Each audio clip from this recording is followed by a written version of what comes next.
সন্ধ্যা। আজকে আমাদের এই বাংলাদেশ অনলাইন এন্টারপ্রেনার অ্যাসোসিয়েশন কর্তৃক আয়োজিত আহ, এটা সম্ভবত অষ্টম নবম ক্লাস, তাই না হৃদয়? নবম ক্লাস, আর আমার হলো থার্ড ক্লাস। এই ক্লাস এটা হলো cyber security for online entrepreneur. এটাতে আপনাদের সবাইকে স্বাগতম। আহ, আমরা তাহলে শুরু করি। এর আগে এই সেশনে আমি দুটা ক্লাস নিচ্ছি, আজকে তৃতীয় ক্লাস। এই ক্লাসে আগে আমরা বেসিক জিনিসগুলো দেখছি, আজকে আমরা এই সাইবার সিকিউরিটি রিলেটেড লস এবং রেগুলেশন এগুলা আমরা দেখবো। আগেও আমরা আগের যে সেশনগুলো আছে সেগুলোতেও এই রিলেটেড জিনিসগুলো আসছে, এটাতেও ওই রকম জিনিসগুলাই আছে। তো সম্ভবত আগের ক্লাসটা খুব ভালোভাবে আমরা বুঝতে পারি নাই, এই জন্য এটা আমি আবার কিছু কিছু জিনিস রিপিট করবো, এর সঙ্গে নতুন কিছু জিনিসপত্র আছে আপনাদের জন্য। তো এখানে হলো সাইবার সিকিউরিটি লস এবং রেগুলেশনস, এগুলো হলো ন্যাশনাল লেভেলে এবং ইন্টারন্যাশনাল লেভেলে যে জিনিসগুলো আছে সেগুলোর উপরে আমরা একটু ধারণা নেওয়ার চেষ্টা করব।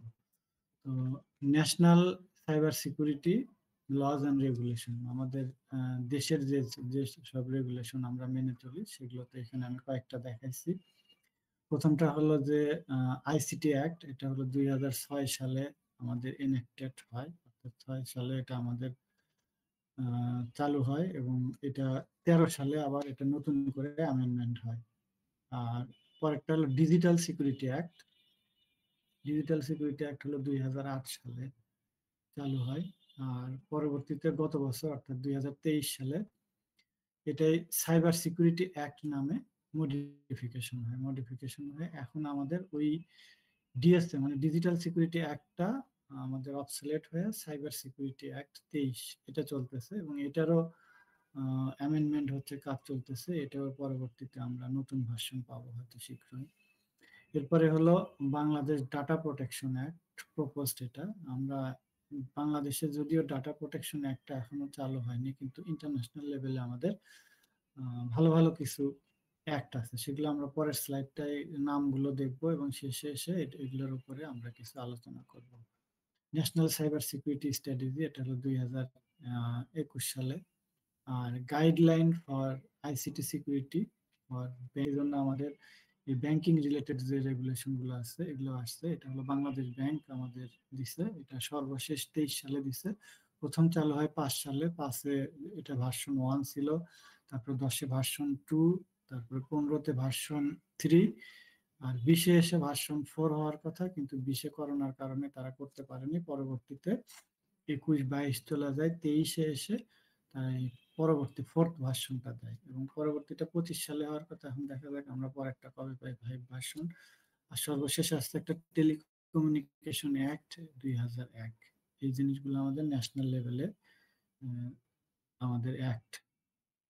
আর এরপর হলো ইন্টারন্যাশনাল লেভেলে। ইন্টারন্যাশনাল লেভেলে অনেক আছে, আমরা সবগুলো তো আর দেখতে পারবো না। আমরা ইম্পর্টেন্ট বা মেজর যে জিনিসগুলো সেগুলো, তেমন আমরা ISO 27001, এটাকে বলা হয় ইনফরমেশন সিকিউরিটি ম্যানেজমেন্ট সিস্টেম, অর্থাৎ সাইবার সিকিউরিটি অর্থাৎ ইনফরমেশন সিকিউরিটির আমরা যদি কোনো স্ট্যান্ডার্ড চিন্তা করি বা গাইডলাইন চিন্তা করি, এটাকে আমরা মাদার গাইডলাইন বলি, মাদার রুলস বলি। এটার উপরে ডিপেন্ড করে বা এটার উপরে ভিত্তি করে পরবর্তীতে বাকি যতগুলো অ্যাক্ট হয় সেগুলোর সাথে সেগুলো কোনো না কোনো ভাবে এইটার ছোঁয়া আছে, অর্থাৎ এইটার থেকে কেউ বেরোইতে পারেনি।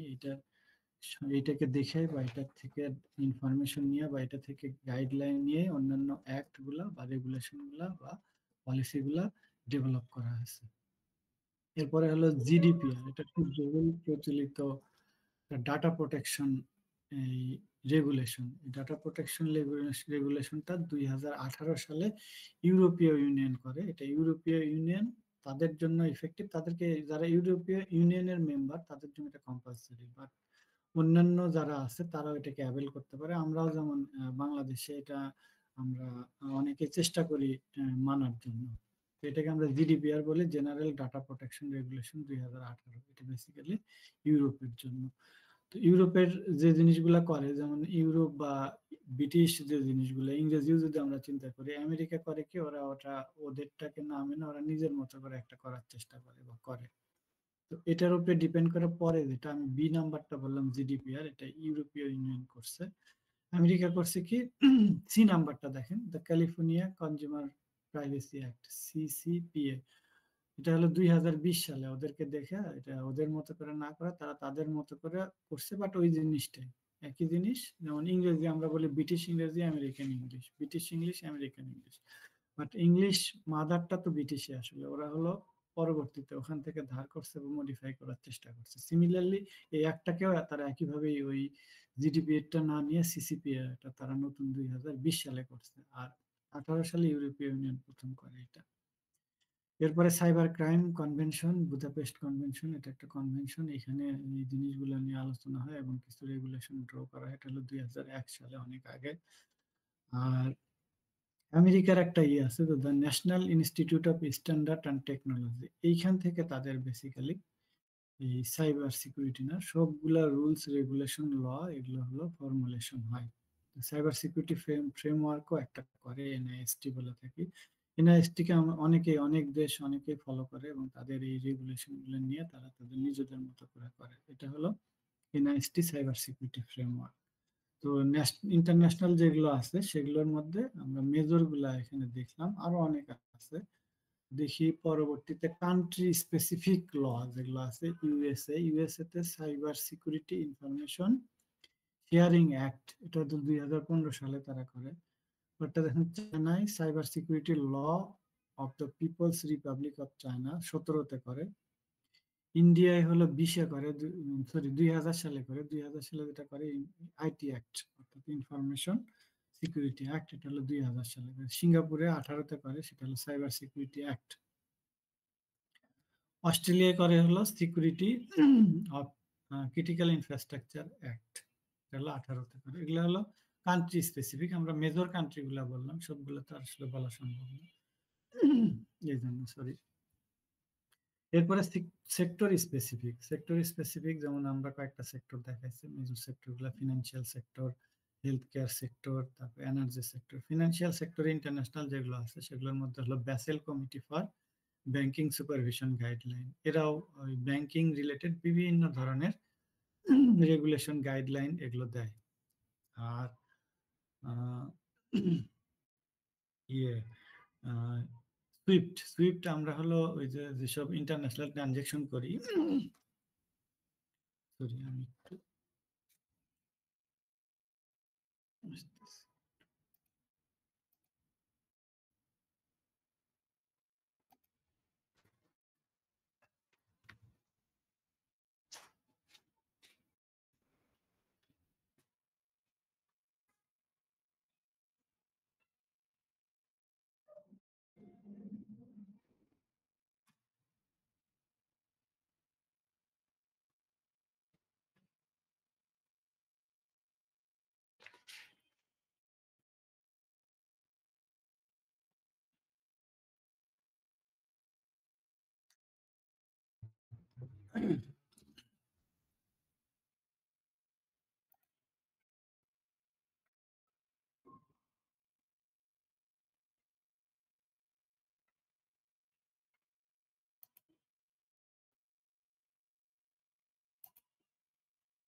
হৃদয় দেখা যাচ্ছে স্লাইডটা?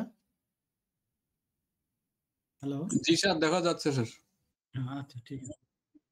সরি, গাইডলাইন, হ্যাঁ, ফিনান্সিয়াল সেক্টরে বলতেছিলাম যে আমরা ব্যাসেলের কথা বললাম, তারপরে হলো সুইফটে যেহেতু আমাদের ইন্টারন্যাশনাল ট্রানজেকশন গুলো করার জন্য সবচেয়ে বিশ্বস্ত প্রতিষ্ঠান, এই জন্য সুইফটে হলো কাস্টমার সিকিউরিটি প্রোগ্রাম। এই সিকিউরিটি প্রোগ্রাম গুলো হলো যে ওদের কিছু ট্রানজেকশন রিলেটেড সিকিউরিটি কন্ট্রোল আছে। তো যারা সুইফট ইউজ করে তাদের জন্য এগুলো ম্যান্ডেটরি, তারা যতটুকু ইউজ করে তাদের জন্য ততটুকু। এই কন্ট্রোল গুলো মানলে যেটা হয় যে সুইফটে যে আমরা ট্রানজেকশন গুলো করি এগুলোতে কোনো ফ্রড হওয়ার সম্ভাবনা থাকে না। সিমিলারলি হেলথ কেয়ার সেক্টরের জন্য আছে, এটা হলো health care insurance portability and accountability act, USA এটা করে। এনার্জি সেক্টরের জন্য আমাদের north American electronic reliability corporation CIP standard. Health সেক্টরের জন্য এই স্ট্যান্ডার্ডটা ভালো। আচ্ছা, এরপরে আমরা আমাদের যে দেশের যে অ্যাক্ট গুলো আছে সেগুলোর উপরে আমরা একটু ডিটেল দেখব। প্রথমে হলো আইসিটি অ্যাক্ট। আইসিটি অ্যাক্টটা 2016 সালে আমাদের প্রথম চালু হয় এবং পরবর্তীতে 13-তে এটা অ্যামেন্ডমেন্ট হয়। ওভারভিউতে কি বলছে, যে the ICT act is one of the key legislation in the Bangladesh that governs cyber crime. এই যে দেখুন লাল কালার করছে এটা, ডাটা প্রোটেকশন। এটার উদ্দেশ্য হলো সাইবার ক্রাইম এবং ডাটা এই দুটাকে প্রোটেক্ট করা। It includes provision related to the protection of electronic data, imposes penalties and breaches। মানে বেসিক্যালি দুইটা কাজ। একটা হলো যে যারা আমাদের ট্রানজেকশন করতে চায়, ডাটা ফ্লো করতে চায়, অর্থাৎ সাইবার রিলেটেড অ্যাক্টিভিটিস করতে চায়, তাদেরকে প্রোটেক্ট করা। আর আরেকটা কাজ হলো যে যারা সাইবার ক্রাইম করে তাদেরকেও এটা থেকে বিরত রাখা, যাতে যারা নর্মাল ইউজার আছে তাদেরকে ক্রিমিনাল থেকে প্রোটেক্ট করা, আর যারা ক্রিমিনাল আছে তাদেরকে ক্রিমিনালিজমটা করা থেকে বিরত রাখা। এই দুটা কাজই হলো আমাদের এই আইসিটি অ্যাক্টের। এটা কি প্রভিশন গুলা কি? unauthorized access to data is punishable by law। মানে কেউ যদি আনঅথরাইজ ডাটা অ্যাক্সেস করে তো সেটা তার জন্য পানিশেবল হবে। তো যখন আমরা বুঝবো যে এটা করলে আমাদের শাস্তি হবে, তখন আমরা সাধারণত এটা করতে যাব না। তো এই জন্য এই লটা ইম্পোজ করা হয়েছে। তারপর দেখেন হ্যাকিং। হ্যাকিংটা তো আপনারা বোঝেনি, আইডেন্টিটি থেফট। আইডেন্টিটি বলতে সাপোজ আপনার একটা ফেসবুক অ্যাকাউন্ট আছে, তো ওই অ্যাকাউন্টটাতে ঢোকার জন্য আপনাদের বা অ্যাকাউন্টটা খোলার জন্য আপনি একটা আইডেন্টিটি দিতে হয়। তো আইডেন্টিটিটা কিভাবে দেন? আইডেন্টিটি হয় আপনার মোবাইল নাম্বার অথবা ইমেল অ্যাড্রেস দেন, দিয়ে আপনি একটা পাসওয়ার্ড দিতে হয়, জেনারেট করতে হয়। তাহলে এই দুটা আইডেন্টিটি দিয়ে আপনি এখানে অ্যাক্সেস করতে পারেন। তো অ্যাক্সেস করতে পারলে যেটা হবে যে আপনি এই এই আইডেন্টিটিটা ক্রিয়েট করলেন, এটা যদি কেউ থ্রেট করে, অর্থাৎ আপনি একটা ফেসবুক, সাপোজ হৃদয় ইসলাম নামে একটা ফেসবুক আছে, তো হৃদয় ইসলামটা তার আইডেন্টিটি। এই আইডেন্টিটি সে কি দিয়ে ক্রিয়েট করছে? হয় সে একটা ইমেল নাম্বার অথবা মোবাইল নাম্বার ইউজ করছে এবং তার সঙ্গে একটা পাসওয়ার্ড জেনারেট করছে। পরবর্তীতে ওই অ্যাকাউন্টে অ্যাক্সেস করতে হলে তাকে এই দুটো আইডেন্টিটি দিয়ে এখানে অ্যাক্সেস করতে হয়। এটা থ্রেপ করা। এরপরে fraudulent activities involving digital information আর প্রোহিবিটেড। তাহলে এই জিনিসগুলো কি কি? একটা হলো হ্যাকিং, একটা হলো আইডেন্টি থেফট, আর একটা হলো ফ্রডুলেন্ট অ্যাক্টিভিটিস। এগুলো হলো prohibited. The act mandates that businesses protect sensitive customer data and prevent unauthorized access। তো আগে যেটা বলতেছিলাম, যে আগে ক্লাসগুলোতে বলছি যে আপনাদের একটা বিজনেস আছে, এই বিজনেসটা সাপোজ যদি কাপড়ের বিজনেস হয় অথবা আমাদের অন্য কোনো প্রোডাক্টের বিজনেস হয়, তাতে যারা কনজিউমার আছে, তখন যারা প্রোডাক্ট কিনবে, কেনার সময় যদি তারা সেফ না মনে করে, নিজেদেরকে যদি সেফ না মনে করে, তাহলে সাধারণত তারা এই কাজটা করতে যাবে না। তো এই জন্য তাদেরকে কমফোর্ট এবং রিলায়েবিলিটি দেওয়ার জন্য আমাদেরকে তাদের সিকিউরিটি দিতে হবে। আর সেই সিকিউরিটিটাই মেনটেন করার জন্য আমরা যে জায়গায় এই আশ্রয়টা পাই, সেটাই হলো এই অ্যাক্ট। এই অ্যাক্ট হলো আমাদের আশ্রয়স্থল। Introduction.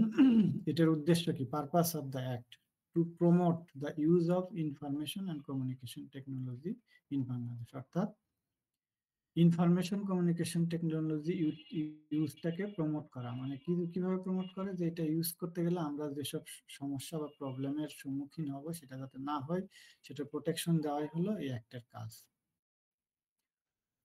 To provide a legal framework for electronic governance, online transaction and crime prevention. এটা হলো একটা লিগ্যাল ফ্রেমওয়ার্ক। কিসের জন্য? ইলেকট্রনিক গভর্নেন্সের জন্য, অনলাইন ট্রানজেকশন অ্যান্ড ক্রাইম প্রিভেনশনের জন্য। এটা কবে? যে প্রথমেই বলতেছিলাম যে এটা হলো 6 সালে এনাক্টেড হয় এবং অ্যামেন্ডমেন্ট হয় 13-তে।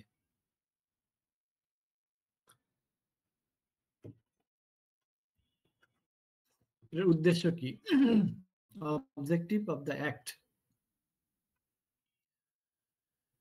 facilitating electronic governance অর্থাৎ ইলেকট্রনিক গভর্নেন্সকে, অর্থাৎ সাইবার বা আইটি রিলেটেড গভর্নেন্সকে ফ্যাসিলিটেট করা, enabling the government to offer service electronically, সরকারকে ইলেকট্রনিক সার্ভিস অফার করাটাকে এটা প্রমোট করে। প্রমোটিং অনলাইন ট্রানজেকশন, অনলাইন ট্রানজেকশনটাই হলো আমাদের এই অনলাইন বিজনেসের ক্ষেত্রে আমার ট্রানজ্যাকশনের মূল জিনিস। অর্থাৎ আমরা বেসিক্যালি অনলাইনে ট্রানজ্যাকশন করতে যদি কমফোর্টেবলি করতে পারি তাহলে এই জায়গাটা একটা এজ পাই আর কি। এই জন্য অনলাইন ট্রানজ্যাকশন প্রমোট করা এটা একটা অন্যতম কাজ। Legalising and regulating online transaction, online transaction করতে গিয়ে আমরা যাতে কোনো সমস্যার সম্মুখীন না হই, আমাদের যাতে কোনো প্রবলেম না হয়, বা প্রবলেম যদি হয়েই যায় তাহলে সেই জায়গায় যাতে প্রোটেকশন বা সেই প্রবলেমের একটা সলিউশন পাই, এইটাই হলো এই অ্যাক্টের কাজ। সাইবার ক্রাইম প্রিভেনশন, যদি কেউ ক্রাইম করতে চায় যাতে যাতে ক্রাইম করতে না পারে, কারণ ক্রাইম করলে সে পানিশমেন্টের সম্মুখীন হবে। যখন জানবে যে পানিশমেন্ট হবে তখন তো সাধারণত তারা এই ক্রিমিনালরা ক্রাইম করা থেকে বিরত থাকে। Establishing legal measures to prevent and penalise cyber crimes, তাদেরকে এই লিগ্যাল ফ্রেমওয়ার্কে নিয়ে আসে এবং ক্রাইম করলে তাকে পেনালাইজ করে, যেমন অর্থদণ্ড দেয় অথবা জেল জরিমানা করে, জেল দেয়। তো এই জেল জরিমানা করে তাদেরকে এখান থেকে প্রোটেকশন করে। Data protection, setting guideline for the protection of electronic data, electronic data protection করাও এই অ্যাক্টের একটা অন্যতম কাজ। কি প্রভিশন, এটা অনেকগুলো সেকশন আছে, তার মধ্যে মেজর যে সেকশনগুলো যেমন সেকশন 54, এটাতে বলতেছে যে unauthorised access to electronic system and data is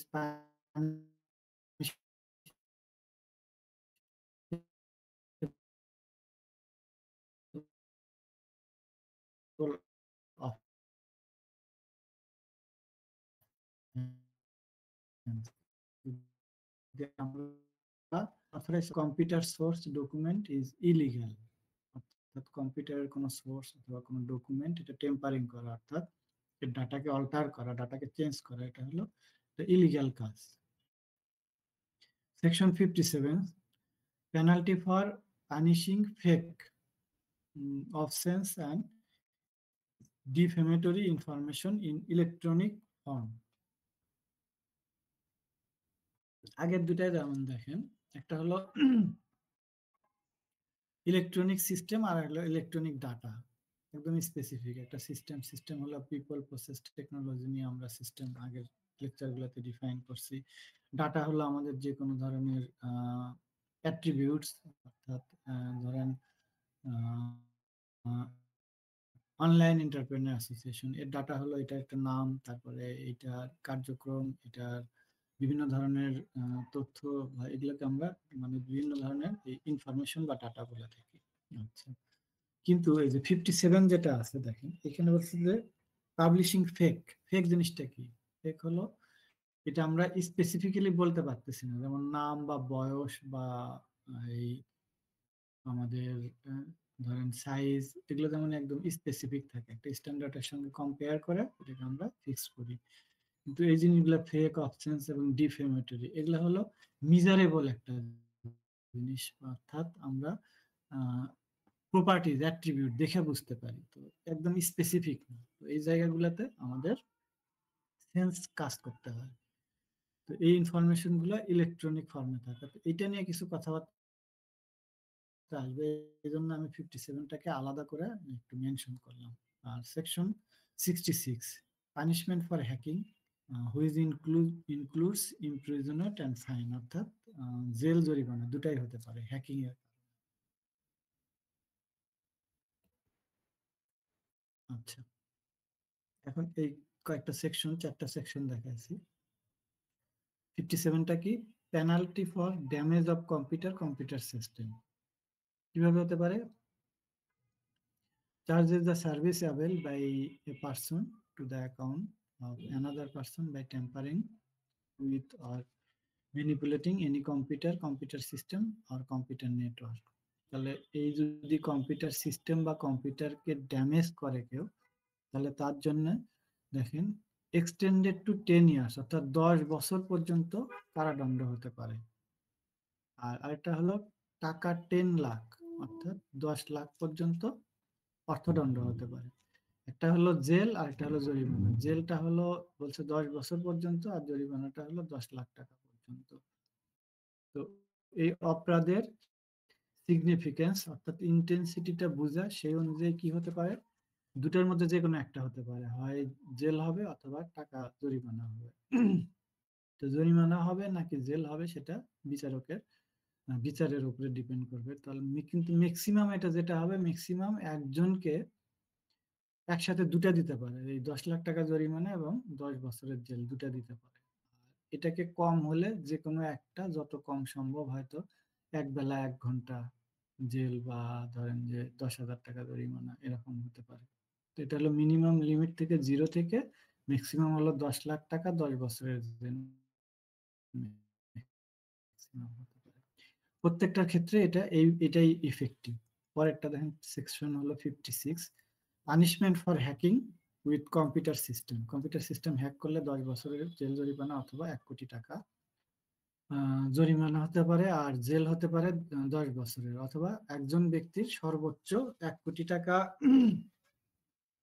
punish 1 কোটি টাকা অর্থদণ্ড এবং 10 বছরের জেল। এটা হলো সর্বোচ্চ, 0 থেকে সর্বোচ্চ এই পর্যন্ত হতে পারে। 57টা হলো punishment for publishing fake, obscene আর defamation information in electronic form. যদি মানহানিকর কোনো তথ্য প্রকাশ করে, অথবা কোনো কারো ইভেন এই কারো ব্যক্তিগত ডাটা তার পারমিশন না নিয়ে পাবলিশ করাটাও অপরাধ।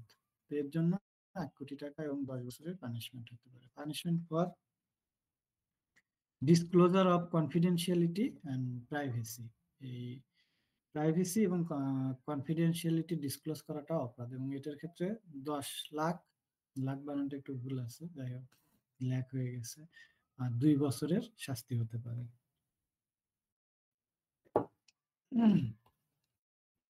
এরপরে এই একটাই অ্যামেন্ডমেন্ট হয়েছে 13-তে। 13-তে দেখেন এই সেকশন 57 কি হচ্ছে, এক্সপান্স করছে, অর্থাৎ brooder interpretation two include online defamation and miss information. আগে ডিফেমেশন মিস ইনফরমেশন ছিল, এখন অনলাইন এই ডিফেমেশন অ্যান্ড ইনফরমেশন করছে, এবং এটার পরিসরটা বাড়ানো হয়েছে। Increase penalties, stricter penalties for violation including higher fines and longer imprisonment, অর্থাৎ শাস্তিও বাড়বে এবং জেলও বাড়বে। ল এনফোর্সমেন্ট পাওয়ার, অর্থাৎ আইন শৃঙ্খলা বাহিনীর হাতে কিছু পাওয়ার দেওয়া হয়েছে। কি পাওয়ারটা দিচ্ছে, যে enhance power for law enforcement agencies to arrest individual without a warrant for offences under this act, অর্থাৎ আইন শৃঙ্খলা বাহিনী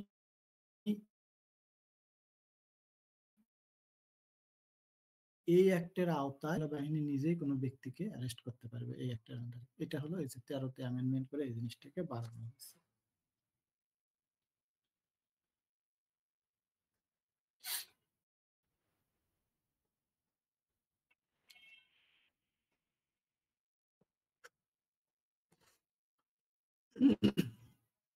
এরপরে cyber crime under the ICT act, definition and scope. Cyber crime কি, include hacking, identity theft, cyber stalking and unauthorised access. তো এই কাজগুলা হলো হ্যাকিং করা, আইডেন্টিটি থেফট করা, cyber stalking and unauthorised access, এই জিনিসগুলো হলো আমাদের এই সাইবার ক্রাইমকে ডিফাইন করছে, যে সাইবার ক্রাইমের আওতায় এই জিনিসগুলো পড়ে। পেনাল্টিস, ওই যে পেনাল্টিস হলো cyber criminals face imprisonment up to 14 years, অর্থাৎ 14 বছর পর্যন্ত, আর ফাইন হলো আপ টু 10 মিলিয়ন পর্যন্ত। তাহলে 14 বছরের জেল এবং 10 মিলিয়ন পর্যন্ত ফাইন হতে পারে। Law enforcement agency have been empowered to investigate and prosecute cybercrime. এই যে এই জিনিসটা আসলে আমাদের এই অ্যাক্টে বেশি হয়ে গিয়েছিল, কারণ হলো এনফোর্সমেন্ট এজেন্সিকে প্রসিকিউশন দেওয়াটা আসলে ঠিক হয়নি। যাই হোক, পরবর্তীতে এগুলো অ্যামেন্ডমেন্ট হয়েছে, আবারও অ্যামেন্ডমেন্ট হয়তো হবে। এটার বিভিন্ন ধরনের ইম্প্যাক্ট আছে, তার মধ্যে বিজনেস ইম্প্যাক্ট আর পরবর্তীতে আমরা ইন্ডিভিজুয়াল ইম্প্যাক্ট গুলো দেখো। বিজনেস ইম্প্যাক্টটা কি, যে online payment legitimation legitimation recognition of electronic contract and digital signature. Electronic contract and digital signature, এগুলার রিকগনিশন অর্থাৎ এই জিনিসগুলার ইমপ্লিমেন্টেশনের ক্ষেত্রে আমাদের লাইফটা আসলে অনেক ইজি করে দেয়। সাপোজ আমি যদি ডিজিটাল সিগনেচার না হয় ফিজিক্যাল সিগনেচার দিই, তাহলে ওই জায়গায় আমার এক জায়গায় প্রেজেন্ট থাকতে হবে এবং প্রেজেন্ট থেকে কলম দিয়ে লিখে সিগনেচার দিতে হবে। কিন্তু ডিজিটাল সিগনেচার যদি দেই, তাহলে আমার যে সিগনেচারটা আছে আমি যে কোনো জায়গা থেকে যেটা বসাইতে পারি এবং এটা মোর অথেন্টিকেট। এই ফিজিক্যাল সিগনেচারটা নকল করতে পারে, মানে একজনের সিগনেচার আরেকজন দিয়ে দিতে পারে, কিন্তু এই ডিজিটাল সিগনেচারটা সাধারণত এটা করাটা খুবই টাফ এবং এটা অনেক সিকিউরড এবং প্রোটেক্টেড। তো এইটাকে লেজিটিমেট করে, তার মানে এটা করলে বিজনেসের উপরে একটা ইম্প্যাক্ট পড়ে, আমরা অনলাইনে বিজনেস করতে পারবো এটা করলে। তাহলে যেটা হবে যে আমাদের এই বিজনেসের সুবিধা হবে। আর ডাটা প্রোটেকশন রেসপন্সিবিলিটিস, তাহলে businesses must ensure the security of customer data. কাস্টমারের ডাটা সিকিউরিটি এনশিওর করে, এনশিওর করলে আমাদের বিজনেসের ক্ষেত্রে কমফোর্ট আসবে এবং এটার গতি বাড়বে। Compliance requirement, regular audit and adherence to the ICT guideline. এই গাইডলাইনের যে রেগুলেশন রুলগুলো আছে সেগুলোকে রেগুলারলি অডিট করা এবং এটাকে মেনে চলতে পারলে এটা হলো কমপ্লায়েন্স হবে। কমপ্লায়েন্স হলে এর বিজনেস ইম্প্যাক্টটা অনেক বাড়বে। আর ইম্প্যাক্ট হলো ইন্ডিভিজুয়ালের উপরে। ইন্ডিভিজুয়ালের উপরে কি কি ইম্প্যাক্ট করবে? Digital right, individual have legal protection against identity theft, online fraud and defamation. কোনো মানহানিকর কথা, তথ্য, কোনো অনলাইন ফ্রড এবং তার আইডেন্টিটি যাতে থেফট না হয় এগুলোকে প্রোটেক্ট করতে পারবে। Legal recourse, victim of cyber crime can seek justice through legal channel established by the act. এখন যদি কোনো ক্রাইম হয়ে যায়, তাহলে যদি কোনো অ্যাক্ট না, যে অ্যাক্ট আছে এই অ্যাক্টের আন্ডারে আমরা ক্রিমিনালের এগেইনস্টে লিগ্যাল অ্যাকশন নিতে পারবো। Increase awareness, growing importance of cyber security awareness and personal data protection. আমরা এই যে যেমন আজকে আমরা এটার উপরে জানতেছি, আমরা আলোচনা করতেছি, তো তার ফলে কি হচ্ছে এটা জানতেছি এবং জানার ফলে আমাদের কনফিডেন্সটা বেড়ে যাচ্ছে এবং আমরা বুঝতে পারতেছি যে আমরা এই অ্যাক্টের আওতায় আমরা প্রোটেক্টেড। কিভাবে? যে আমাদের ক্রিমিনালরা এটা ক্রাইম করতে ভয় পাবে এবং যদি করে ফেলে তাহলে সেই ক্ষেত্রে আমরা লিগ্যাল অ্যাকশনের মাধ্যমে এটার প্রোটেকশন পাবো। চ্যালেঞ্জেস, আমাদের যে বিজনেস বা ইন্ডিভিজুয়ালের যে সুবিধা আছে, সুবিধার বাইরেও কিছু চ্যালেঞ্জ আছে, যেটা আমাদের ক্ষেত্রে মানে আমাদের ক্ষেত্রে অনেক সময় এর আওতায়, যেমন ক্রাইম কেউ করে ফেললো, তারপর তার পানিশমেন্ট হলো, বাট এগুলা আমরা যে ঘটনাগুলো ঘটলো আমাদের স্যাটিসফাই করতে পারলাম না, তো সেই ক্ষেত্রে আমরা একটু ইয়া হয়ে যায়, এটাকে কি বলবো, যে আমরা একটু ডিমোটিভেট হয়ে যাই। তো সেগুলা যাতে না হয়, সেগুলো যদি হয়েই যায় সেই জায়গা থেকে বের হয়ে আসতে পারা বা সেটাকে আরো ভালোভাবে ইমপ্লিমেন্ট করতে পারাটাই হচ্ছে এটার চ্যালেঞ্জ। এবং এই যে লিমিটেশন গুলো আছে, এই লিমিটেশন গুলোর উপরে আমরা আলোচনা বা ক্রিটিসিজম করতে চাচ্ছি। কি বলতেছে যে broad interpretation,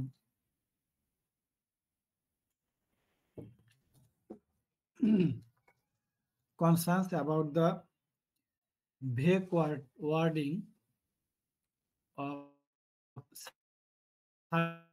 certain section, especially section 57। এই যে 57টার কথা আমি একটু আগেই বলতেছিলাম, তো এখানে কিছু ভেগ ওয়ার্ডিং আছে যেগুলা স্পেসিফিক না, অর্থাৎ সংখ্যা দিয়ে মাপা যায় না। এখানে আমাদের সেন্স কাজ করে এটাকে ডিসিশন নিতে হয়। তো তখন আমরা সংখ্যা দিয়ে মাপতে পারবো না বা আমরা কত কেজি কত লিটার বলতে পারবো না, তখন আন্দাজে যখন বলবো তখন এটার ইন্টেন্সিটিটা ব্যক্তি বিশেষে রিসোর্স পার্সন যে আছে বা যারা আমাদের প্রসিকিউটর আছে তাদের মন মেজাজ বুদ্ধিবৃত্তি এবং তাদের প্রফেশনালিজমের উপরে ডিপেন্ড করে। তো সব লোক যেহেতু একরকম হয় না, কাজে ম্যান টু ম্যান এটা ভেরি করে। বাট যে জিনিসগুলোকে আমরা ভেগ না সংখ্যা দিয়ে মেজার করতে পারি সেগুলা স্পেসিফিক হয়, মোর স্পেসিফিক হয়।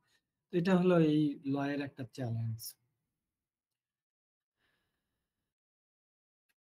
Freedom of expression. The key criticism that the act may infringe on free speech and expression. তো আমাদের ফ্রি স্পিচ অর্থাৎ আমরা সাধারণত ওই ব্যক্তি স্বাধীনতা এবং মানে মুক্তভাবে কথা, মানে আমরা ফ্রিডমটা আসলে পছন্দ করি। তো এই অ্যাক্টের কারণে অনেক সময় এই যে আপনি মানে আমরা যেটা করতে পারবো না সেটা হলো আহ, সব কথা বলতে পারবো না, অর্থাৎ কথা এবং ব্যক্তি স্বাধীনতার উপরে হ্যাম্পার হয়। তো এই হ্যাম্পার হওয়াটাকে মানুষ অনেক সময় মেনে নিতে পারে না।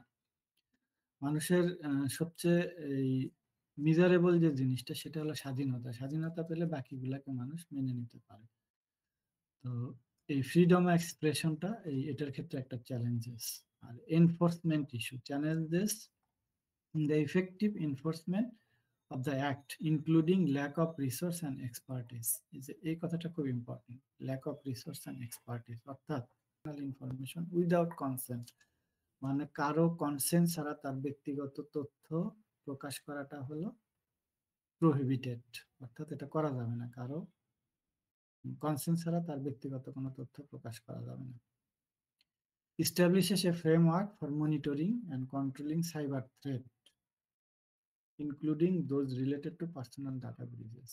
এটা হলো এই সাইবার থ্রেট এবং পার্সোনাল ডাটা ব্রিচকে প্রোটেক্ট করার জন্য একটা ফ্রেমওয়ার্ক দিচ্ছে। সেই ফ্রেমওয়ার্কটা কি করে, এটা মনিটর করে এবং কন্ট্রোল করে যাতে ঘটনাগুলো না ঘটে। এটার পারপাসটা কি?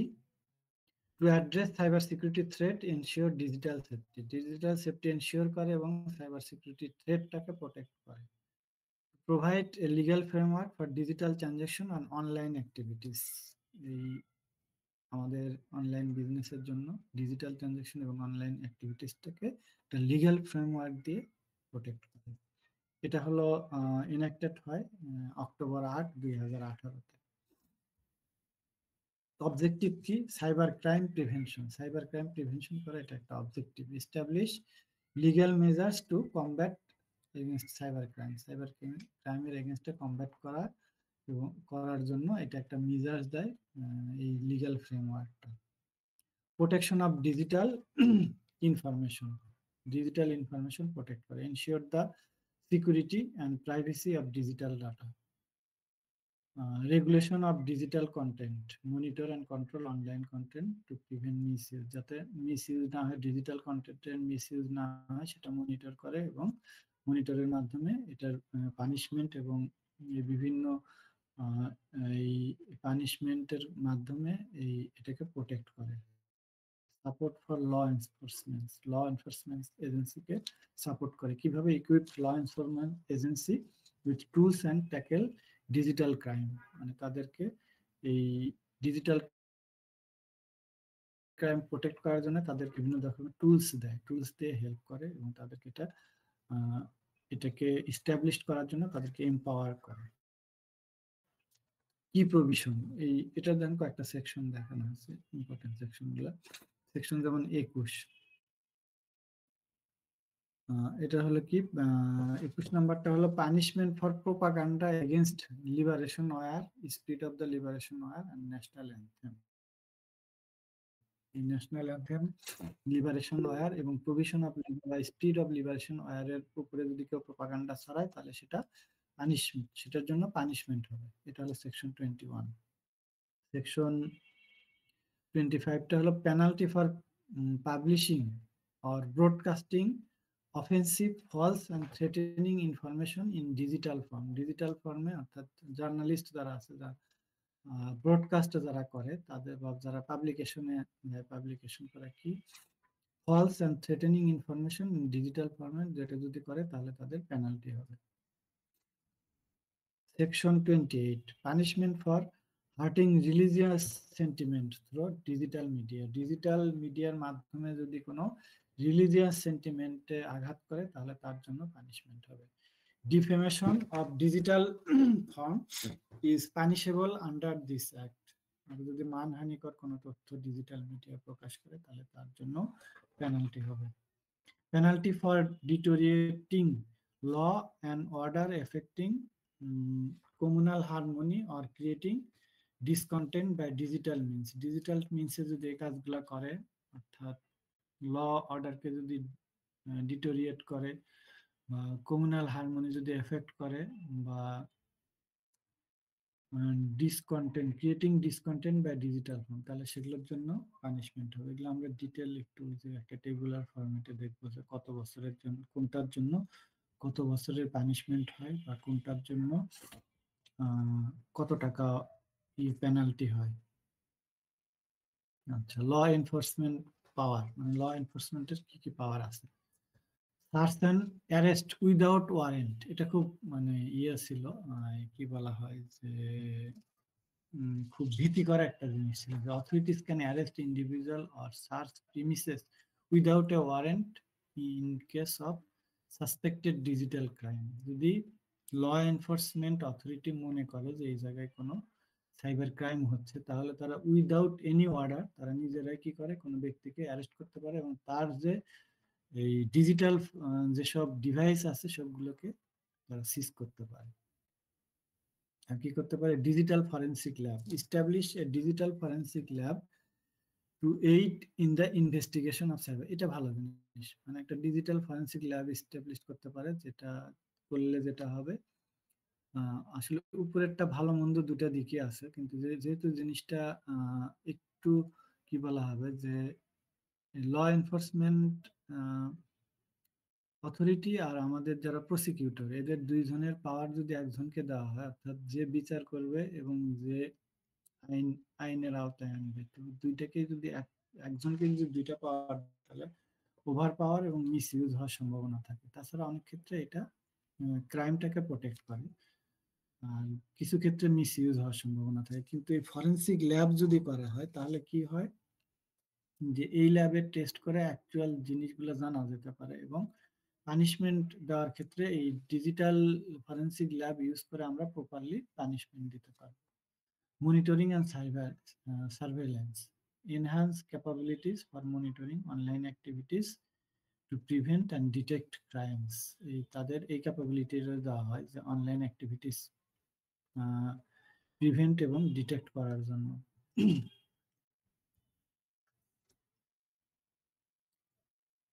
সাইবার ক্রাইম ডেফিনিশন,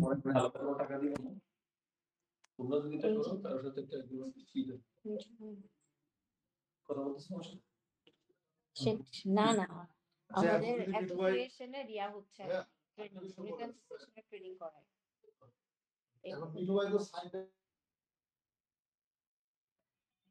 আচ্ছা আচ্ছা, cyber crime definition and penalties, cyber terrorism definition defined as using digital platform to terrorize the state or its people with severe penalties including life imprisonment। অর্থাৎ সাইবার টেরোরিজম যদি হয় digital প্ল্যাটফর্মে, তাহলে কি হবে যে তাদের জন্য ওই পেনাল্টি এবং ফাইন এগুলো হবে। তারপরে unauthorised access to information, unauthorised access to sensitive digital information is punishable by up to 14 years in prison। আর ডাটা থেফট, ডাটা থেফট হলো stealing or leaking digital data without consent is consider a serious offence without stringent penalties. এগুলা হলো এই আমাদের definition গুলা। বিজনেসের উপরে কি ইম্প্যাক্ট করবে সেটা হলো compliance requirement, business must ensure digital security compliance to avoid penalties. তাহলে আমাদের কমপ্লায়েন্স যদি আমরা করি তাহলে পেনাল্টি থেকে আমরা বাঁচতে পারবো। Data protection obligation, companies are required to protect consumer data and report any breaches. যদি কোনো ব্রিচ হয় তাহলে সেটাকে রিপোর্ট করতে হবে, এটা কনজিউমার ডাটা প্রোটেকশনের জন্য। Content monitoring, business must monitor and control the content they publish online to ensure it does not violate the act, যাতে এটা ভায়োলেশন না হয়, এই জন্য কন্টেন্ট মনিটরিং করলে এই জিনিসগুলো হলো বিজনেসের ক্ষেত্রে ইম্প্যাক্ট করে এবং বিজনেসটাকে স্মুথ রাখে। এগুলো হলো ওটা হলো বিজনেসের উপরে ইম্প্যাক্ট, আর এগুলো হলো পার্সনের উপরে অর্থাৎ ইন্ডিভিজুয়ালের উপরে impact. Key digital right and responsibilities, কি ইন্ডিভিজুয়াল হ্যাভ লিগাল প্রোটেকশন, তাদের লিগাল প্রোটেকশন কিসে, এগেনস্ট সাইবার ক্রাইম, সাইবার ক্রাইমের এগেনস্টে legal protection, but also have a responsibility not to misuse the digital platform, মানে যাতে এটা মিসইউজ না হয় সেটার প্রতি খেয়াল রাখতে পারছে। Freedom of expression, the act has raise concern about restriction on freedom of speech and expression in digital spaces. এই ফ্রিডম অফ এক্সপ্রেশনের ক্ষেত্রে অ্যাক্ট কি করছে, they has raised concern about restriction on freedom of speech and expression in digital spaces, অর্থাৎ ব্যক্তির ফ্রিডমটাকে তারা রাখার চেষ্টা করছে, বাট সাম এক্সটেন্ট যেটা হয় যে এই যদি মিস ইউজ হয়, অর্থাৎ যে ভেগ টার্মগুলো আছে এগুলোর মাধ্যমে যদি আমার রিসোর্স যদি ভালো না হয়, অর্থাৎ যদি আমার জানাশোনার লোক না হয়, অর্থাৎ যে বিচার করবে বা যে ল এনফোর্সমেন্ট ইমপ্লিমেন্ট করবে সে যদি এই লটাকে ঠিক মতো না জানে এবং ঠিক মতো ইমপ্লিমেন্ট করতে না পারে, সেক্ষেত্রে এটার মিস ইউজ হতে পারে। এই জন্য এই জিনিসগুলোর জন্য রিসোর্স দরকার, ভালো রিসোর্স দরকার। Legal recourse, victim of cyber crime can file complain, victim হলো কমপ্লেন ফাইল করতে পারে, and seek justice through the provision of the act, এই অ্যাক্টের মাধ্যমে যদি কেউ ভিকটিম হয় তাহলে এটা একটা কমপ্লেন দিতে পারে এবং এটা একটা বিচার মানে বিচার আশা করতে পারে। ক্রিটিসিজম সমালোচনা, broad and as a vague provision, critics argue that certain provision are too broad, মানে খুব বেশি, যতটুকু না তার থেকে বেশি বা আইনের আওতাটা বেশি হয়ে গেছে, and can be misused and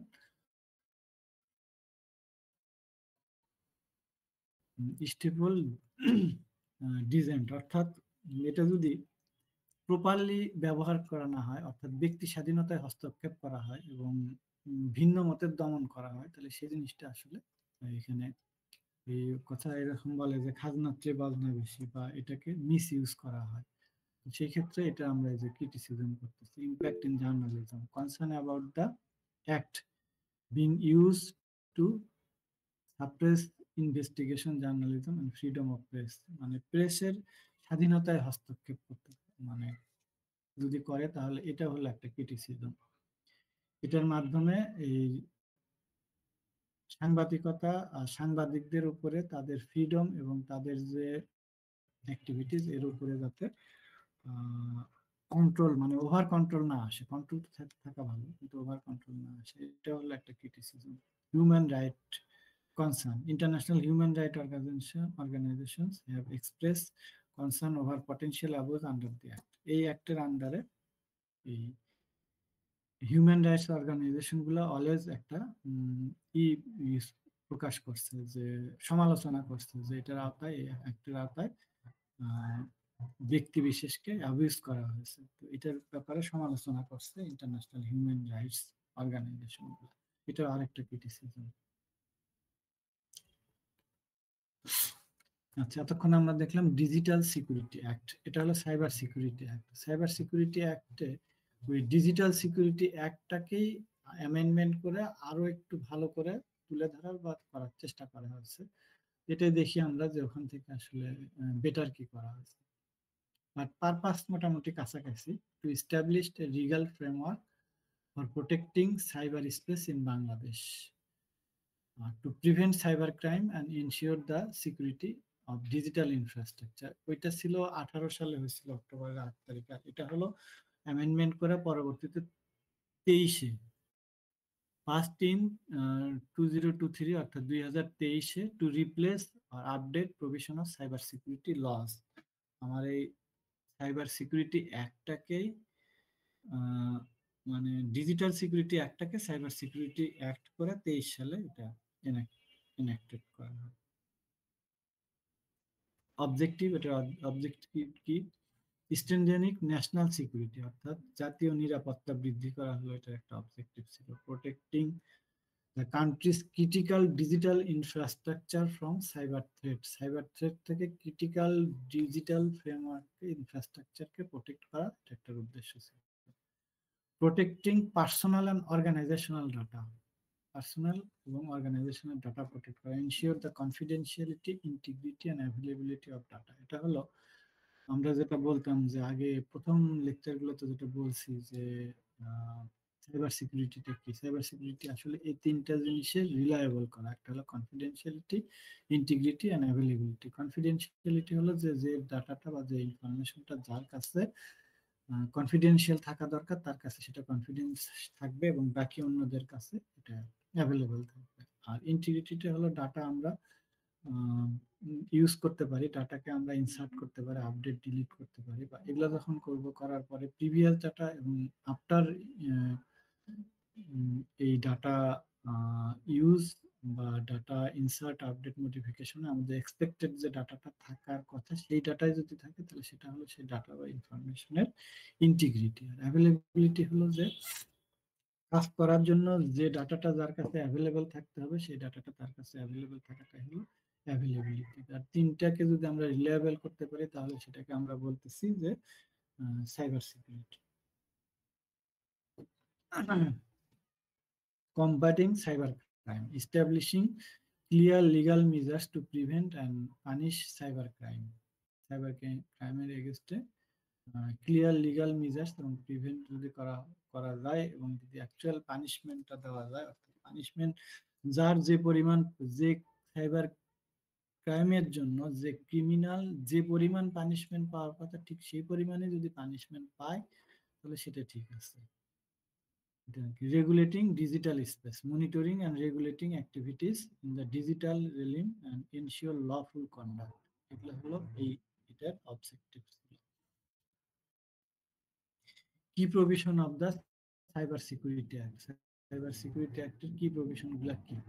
cyber crime definition, detail definition of various cyber crime including hacking, phishing, identity theft and more. আমরা শুরু থেকে এগুলো আলোচনা করে আসতেছি যে সাইবার ক্রাইম গুলো হলো হ্যাকিং, তারপরে আইডেন্টিটি থেফট, তারপরে ফিশিং, তারপরে আরো আরো অনেকগুলো জিনিস আমরা দেখলাম। যদি আমরা কম্পিউটার ডাটা ড্যামেজ করি, সিস্টেম অ্যাক্সেস করি, ডাটা ব্রিচ করি, এগুলো হলো cyber crime. Data protection requirement, obligation for organisation to protect personal and sensitive data, personal এবং সেন্সিটিভ ডাটা প্রোটেক্ট করা হলো এটার রিকোয়ারমেন্ট।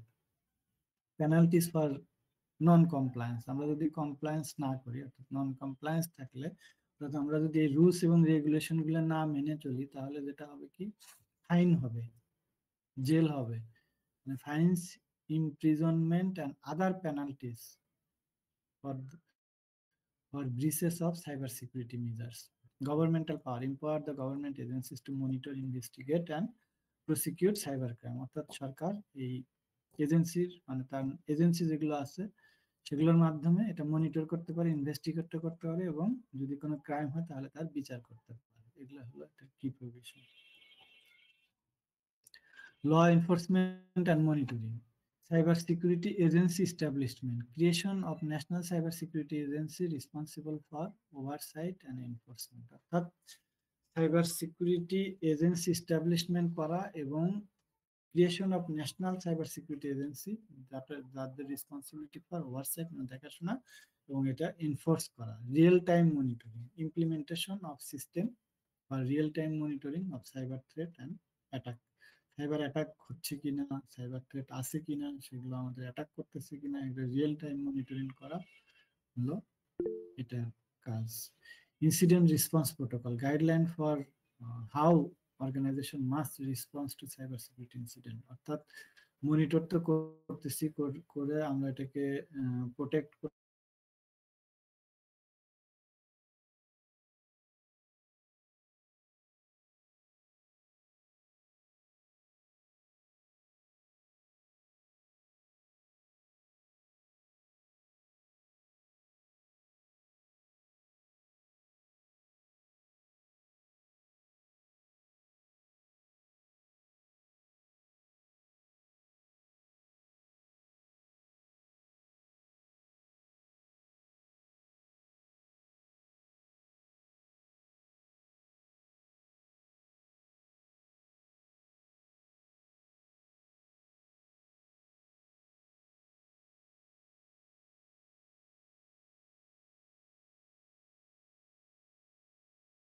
cross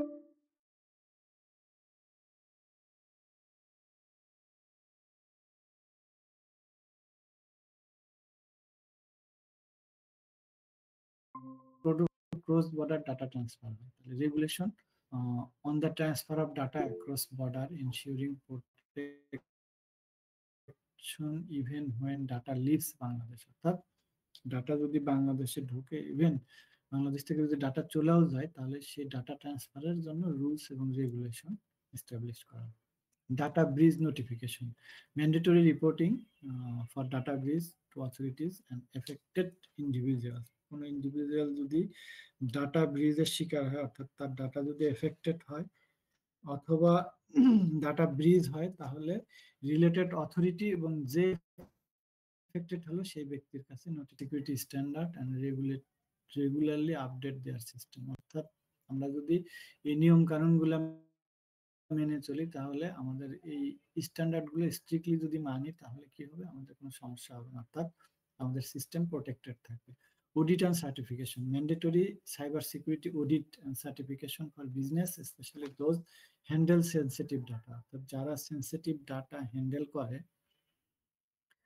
তাদের ম্যান্ডেটরি সাইবার সিকিউরিটি অডিট এবং সার্টিফিকেশন দরকার। সার্টিফিকেশন যেমন আমরা যে স্ট্যান্ডার্ডগুলোর কথা বলতেছিলাম, যেমন সুইফট, সিএসপি, বা আরেকটা ছিল হলো ISO 27001 information security management system. তাহলে অডিট করে যদি আমরা এগুলো সার্টিফিকেশন করাই, তাহলে যেটা হবে যে তারা দেখবে যে আমার যে সাইবার সিকিউরিটির কন্ট্রোলগুলা, যে নিয়ম কানুনগুলা মেনে আমরা কাজ করতেছি কিনা। কাজ যদি করি, তাহলে তারা সেই ক্ষেত্রে সার্টিফাইড দেবে। অনেক সময় মার্কেটিং এর জন্য অনেক কোম্পানি বলে যে আমরা ISO সার্টিফাইড, অর্থাৎ তাদের উপরে আমাদের ওই কনফিডেন্সটা আছে। ISO বিভিন্ন ধরনের সার্টিফিকেশন আছে।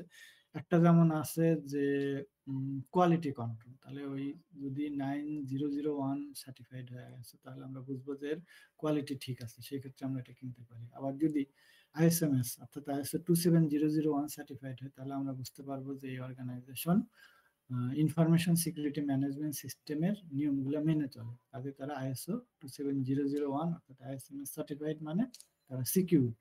তো এইভাবে অডিট অ্যান্ড সার্টিফিকেশন থাকলে আমরা এখান থেকে বুঝতে পারি যে এরা সিকিউর, বা যে একটা কোয়ালিটি বা বিভিন্ন ধরনের সার্টিফিকেট আছে, সেই ক্ষেত্রে তারা স্পেশালিস্ট বা কমপ্লায়েন্স মেনে। Liability and penalties. Businesses face significant penalties for failing to protect data and comply with the act. যদি কমপ্লাই না করে আর যদি ডাটা ব্রিজ হয়, তাহলে সেটার ক্ষেত্রে আমাদের পেনাল্টি হতে পারে। তো এইভাবে আমরা লায়াবিলিটি বা পেনাল্টি সেট করে এটাকে কমপ্লাই করার এনফোর্স করি।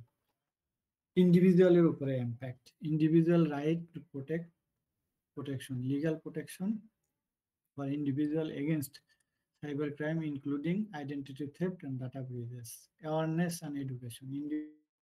Individuals to educate the public on cyber security best practices. আমরা যেমন এই যে গত 2টা ক্লাস করছি, আজকে একটা আলোচনা করতেছি, আবার হয়তো একটা হবে। তো এগুলো হলো আমাদের এই যে অ্যাওয়ারনেস এবং এডুকেশন। তারপরে legal recourse, individual have the right to seek legal recourse if their digital right are violated. International alignment, compliance with the global standard. How the Cyber Security Act align with the international cyber security framework and standard, যেমন GDPR, NIST যে প্রথম দিকে এগুলোর উপরে আলোচনা করতেছিলাম। GDPR টা হলো ইউরোপিয়ান ইউনিয়ন, আর NIST টা হলো আমেরিকান। আর ওইটা আলাদা ক্ষেত্রে, NIST টা হলো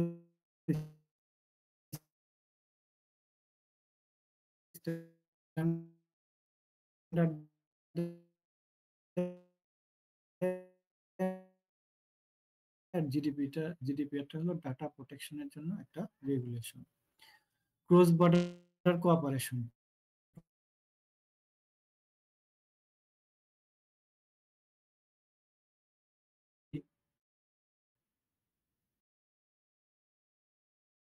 ইউরোপে ইনজেকশন করা যায়, আপনাদের সঙ্গে বিজনেস করা যায়। কোয়ালিশন বা কম্বিনেশনের সিগনিফিকেন্ট কনফিডেন্স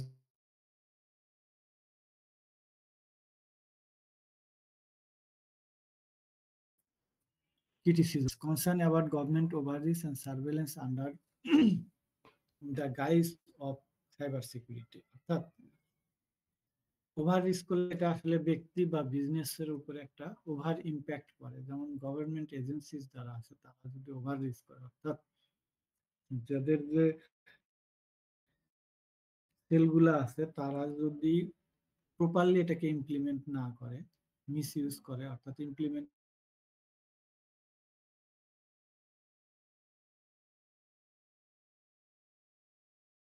করতে পারে। যেটা হচ্ছে এক্সপ্রেশন অনলাইন। অনলাইনে আমরা কোনো মানে স্বাধীনভাবে কোনো কথা বলতে গেলে তাতে যাতে বাধার সৃষ্টি না হয়। স্বাধীন মানে আবার এখানে ডেফিনিশন আছে, মানে যা খুশি তাই বলবো না, আমরাও নিয়মের মধ্যে থেকে কথা বলবো। বাট নিয়মের মধ্যে থেকে কথা বলার পরেও যদি এটাকে ধরা হয় তাহলে সেটাকে আমরা বলতেছি যে ওভার রিস্ক বা ওভার রিয়াক্ট বা ওভার ইমপ্লিমেন্ট বা মিস ইউজ, এটা যাতে না হয়। Implementation challenge, potential challenges in enforcing the act and ensuring compliance across diverse sector। বিভিন্ন সেক্টরের ক্ষেত্রে আমরা যেমন যে আলোচনা করলাম প্রথম দিকে যে বিভিন্ন সেক্টরের ক্ষেত্রে আলাদা আলাদা ইম্প্যাক্ট। এখন এই যে এটা হলো সাইবার সিকিউরিটি যে ক্লোজটা আছে ওখান থেকে এখানে নিয়ে আসছি, তাহলে এগুলো আমরা দেখলে ওইটার উপর ব্যাপারে একটু জানতে পারি। 21 নম্বর সেকশনটা এটা বলতেছে যে মুক্তিযুদ্ধের চেতনা, জাতির পিতা, জাতীয় সঙ্গীত বা জাতীয় পতাকার বিরুদ্ধে কোনো প্রকার প্রোপাগান্ডা বা প্রচারণার দণ্ড। যদি এরকম কোনো ঘটনা ঘটে, অর্থাৎ মুক্তিযুদ্ধের চেতনা, জাতির পিতা, জাতীয় সঙ্গীত বা জাতীয় পতাকার বিরুদ্ধে যদি কোনো প্রকার প্রোপাগান্ডা বা প্রচারণা হয়, তার জন্য কি হবে যে 1 নাম্বারটা দেখেন, যদি কোনো ব্যক্তি ডিজিটাল বা ইলেকট্রনিক মাধ্যমে বাংলাদেশের মুক্তিযুদ্ধের চেতনা, জাতির পিতা, জাতীয় সঙ্গীত বা জাতীয় পতাকার বিরুদ্ধে কোনো প্রকার প্রোপাগান্ডা বা প্রচারণা চালান বা উহাতে মদত প্রদান করে, তাহলে উক্ত ব্যক্তি অনুরূপ কার্য হবে একটি অপরাধ। এটা হলো একটা অপরাধ হবে। অপরাধ হলে কি হবে? যদি কোনো ব্যক্তি উপধারা 1 অর্থাৎ এই যে এই 1 নম্বর ধারার অধীনে কোনো অপরাধ সংগঠিত করেন, তা হইলে তিনি অনধিক 7 বছর, তাহলে দেখেন 7 বছরের কারাদণ্ড, মানে 0 to 7 ম্যাক্সিমাম, আর 0 to 1 কোটি টাকা, এই দুটা কারাদণ্ড বা উভয় দণ্ডে দণ্ডিত হবেন। তাহলে এই ধরনের ঘটনা ঘটালে এই ধরনের শাস্তি হবে।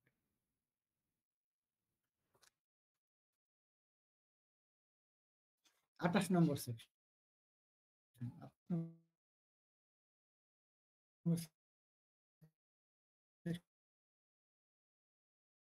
বলতেছে কি, এসব ক্ষেত্রে কি হবে? 1 নম্বর, যদি কোনো ব্যক্তি বা গোষ্ঠী ইচ্ছাকৃতভাবে বা জ্ঞাতসারে ধর্মীয় মূল্যবোধ বা অনুভূতিতে আঘাত করিবার বা উস্কানি প্রদানের অভিপ্রায়ে ওয়েবসাইট বা অন্য কোনো ইলেকট্রনিক বিন্যাসে এমন কিছু প্রকাশ বা প্রচার করেন বা করান যা ধর্মীয় অনুভূতি বা ধর্মীয় মূল্যবোধের উপরে আঘাত করে, তা হইলে উক্ত ব্যক্তি অনুরূপ কার্য হইবে একটি অপরাধ হবে। এই কাজগুলো করলে কি কি কাজ? যে ধর্মীয় মূল্যবোধ বা অনুভূতিতে যদি আঘাত করে কোনো তথ্য প্রচার বা প্রকাশ বা সম্প্রচার করে, তাহলে সেই অপরাধের জন্য কি হবে? 2 নম্বরটা দেখেন, যদি কোনো ব্যক্তি উপধারা 1 অর্থাৎ উপরেরটা এর অধীনে কোনো অপরাধ সংগঠন করেন, তা হইলে তিনি অনধিক 2 বছরের কারাদণ্ড এবং অনধিক 5 লক্ষ টাকা অর্থদণ্ড অথবা উভয় দণ্ডে দণ্ডিত হবেন। 2 বছরের জেল বা 5 লক্ষ টাকা। 0 to 1, 0 to 5, মানে 0 to, মানে এটা হলো 0 থেকে 2 বছর পর্যন্ত, 0 থেকে 5 লক্ষ পর্যন্ত, অর্থাৎ ম্যাক্সিমাম 2 বছরের কারাদণ্ড এবং 5 লক্ষ টাকা জরিমানা হতে পারে। 29 নম্বর সেকশন কি, মানহানিকর তথ্য প্রকাশ, প্রচার ইত্যাদি। যদি কোনো ব্যক্তি ওয়েবসাইট বা অন্য কোনো ইলেকট্রনিক বিন্যাসে প্যানেল কোড অ্যাক্ট তো এর সেকশন 499 বর্ণিত মানহানিকর তথ্য প্রকাশ বা প্রচার করেন, তজ্জন্য তিনি অনধিক 25 লক্ষ টাকা দণ্ডে বা উভয় দণ্ডে দণ্ডিত হবেন। আর 30 নাম্বারটা হলো আইনানুগ কর্তৃক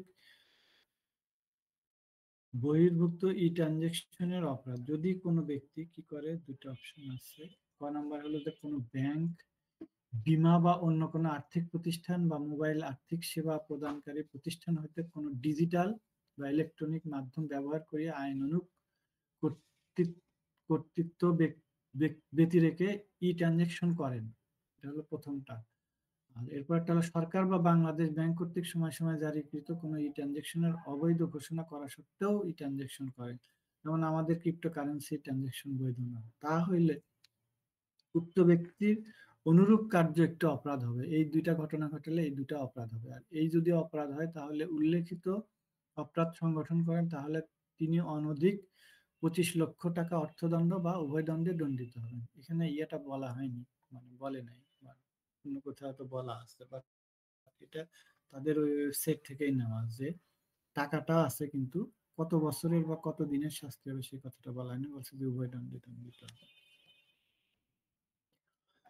এটার ব্যাখ্যা কি, এই ধারার উদ্দেশ্য পূরণকল্পে ই ট্রানজেকশন অর্থ কোনো ব্যক্তি কর্তৃক তাহার তহবিল স্থানান্তরের জন্য কোনো ব্যাংক, আর্থিক প্রতিষ্ঠান অথবা ডিজিটাল বা ইলেকট্রনিক মাধ্যমে কোনো সুনির্দিষ্ট হিসাব নম্বরে অর্থ জমা প্রদান বা উত্তোলন করিবার জন্য প্রদত্ত নির্দেশনা, আদেশ, আইনানুগ লেনদেন বা কোনো ডিজিটাল ইলেকট্রনিক অর্থ স্থানান্তর, মানে ওই উপরের অংশটাকে ব্যাখ্যা দিচ্ছে আর কি। এটা 31 নম্বর সেকশন। 31 নম্বর সেকশনে এটা বলছে যে আইন শৃঙ্খলার অবনতি ঘটানো ইত্যাদি অপরাধ ও দণ্ড। যদি কোনো ব্যক্তি ইচ্ছাকৃতভাবে ওয়েবসাইট বা ডিজিটাল বিন্যাসে এমন কিছু প্রকাশ করে বা সম্প্রচার করেন বা করান যা সংশ্লিষ্ট বিভিন্ন শ্রেণী বা সম্প্রদায়ের মধ্যে শত্রুতা, ঘৃণা বা বিদ্বেষ সৃষ্টি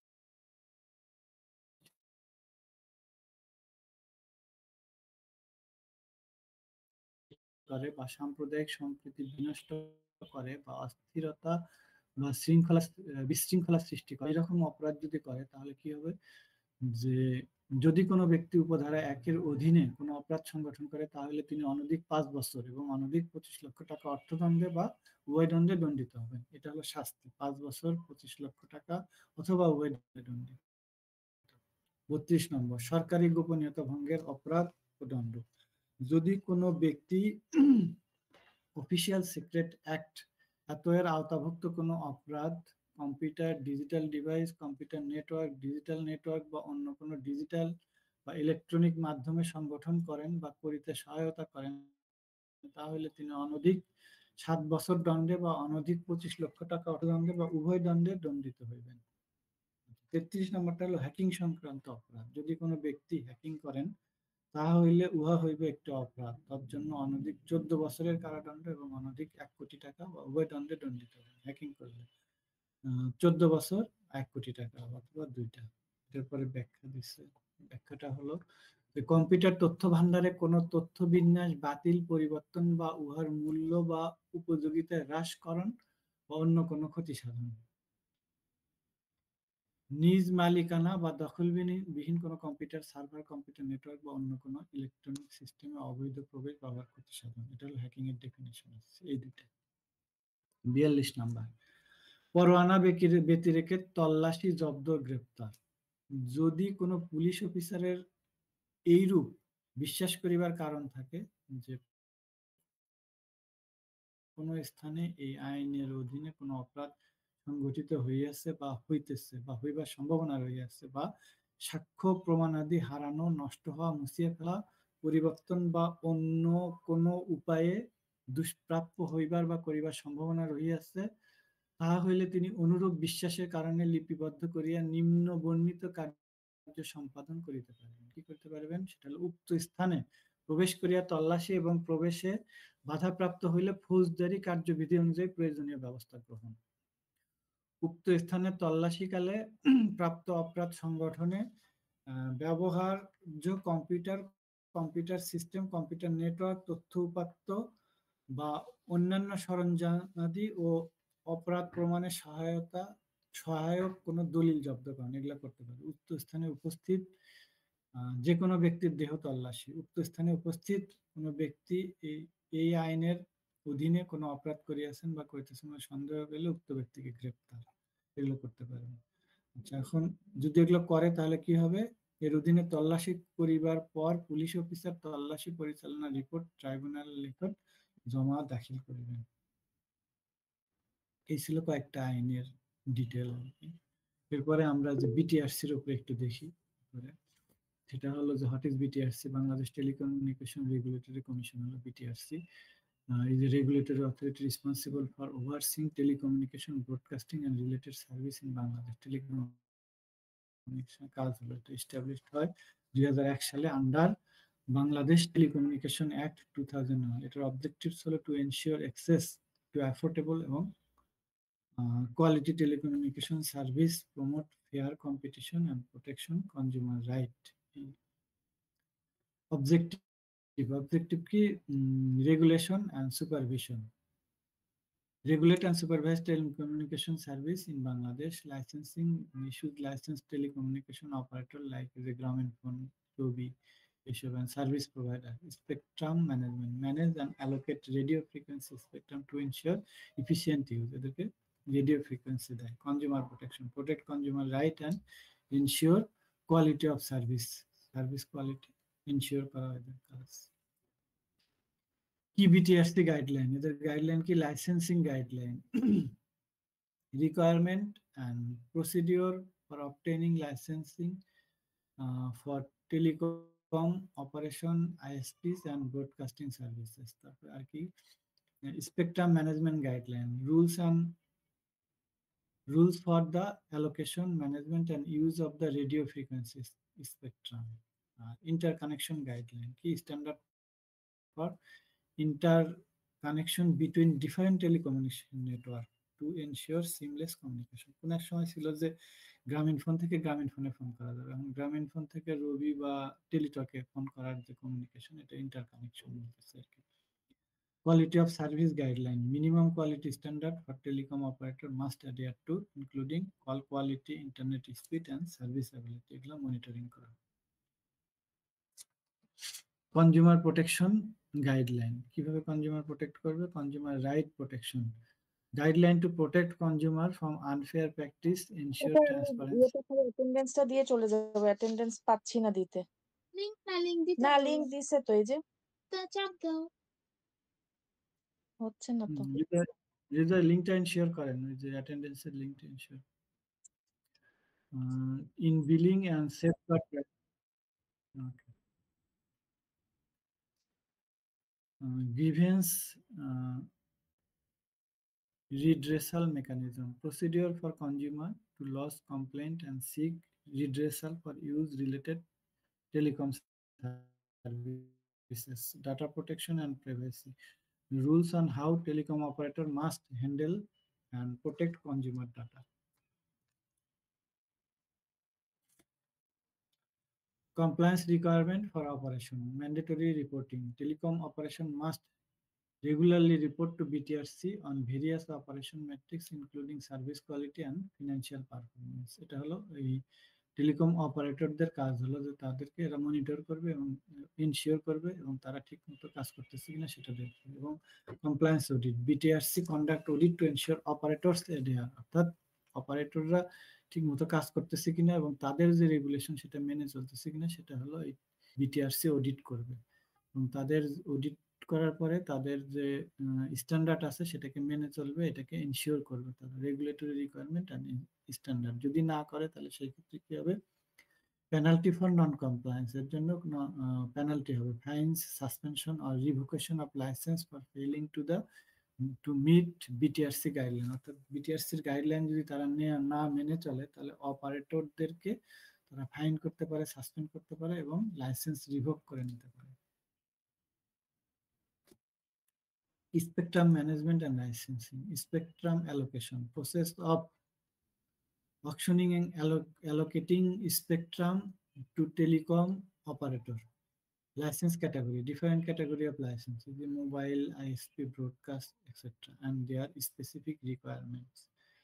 Renewal of compliance, guideline for renewing license and ongoing compliance obligation. অর্থাৎ একটা নির্দিষ্ট টাইমের জন্য লাইসেন্স দেয়, লাইসেন্স দেওয়ার পর তারা তাদের রেগুলেশন মেনে চলতেছে কিনা, যদি মেনে চলে তাহলে ভালো, যদি না মেনে চলে তাহলে তার জন্য তারা লাইসেন্স পরবর্তীতে রিনিউ করবে কিনা এটা তারা চিন্তা করে দেখবে। এই জন্য অপারেটরদের তাদের রেগুলেশনটা মেনে চলাটা অব্লিগেটরি, অর্থাৎ এটা মেনে চলতেই হবে। Internet and control regulation guideline, internet service provider guideline, rule for licensing ISP and ensure they provide quality internet service. তারা কোয়ালিটি ইন্টারনেট সার্ভিস প্রোভাইড করতেছে কিনা সেটা মনিটরিং করা তাদের দায়িত্ব। যদি করে তাহলে ভালো, না করলে তারা ফাইন করবে, অথবা ওই তাদের যে রেগুলেশন গুলো আছে তার আওতায় তারা ব্যবস্থা নেবে। Content regulation guideline for monitoring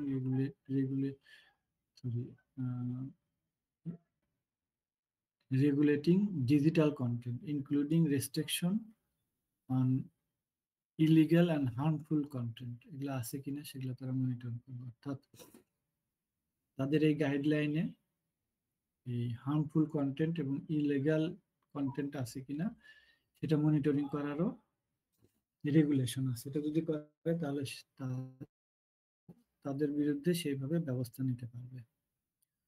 social media and OTT service, regulation for over the top service like streaming platform and social media network. এই সোশ্যাল মিডিয়া নেটওয়ার্কে যে তারা যে স্ট্রিমিং করে আর ওটিটিতে যে সার্ভিস দেয় এগুলোরও মেনটেন করার এবং কমপ্লায়েন্স করার জন্য রেগুলেশন আছে। Impact on telecommunication operator, compliance cost, the financial and operational impact of adhering to BTRC guideline. Operational efficiency, how BTRC regulation influence the efficiency and competitiveness on telecommunication operator. Innovation and growth, encouragement and contain the innovation due to regulatory requirement.